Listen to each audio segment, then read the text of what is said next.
Benjo, everything වෙලාව හරි.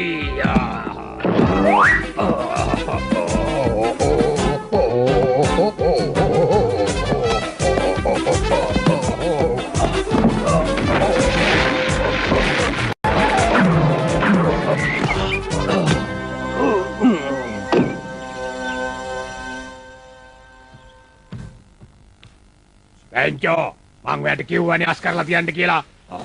නේද? Benjo. තාත්තේ මං ඔයාලට කියලා තියෙනවානේ සෙල්ලම් කළාට පස්සේ කාමරේ අස් කරන්න කියලා. තාත්තේ මං කියලා තියෙනවානේ ඉස්කෝලේ ගිහිල්ලා ආවට පස්සේ ගේ අස්පස් කරලා කුණුරු ටික එළියට දාලා සෙල්ලම්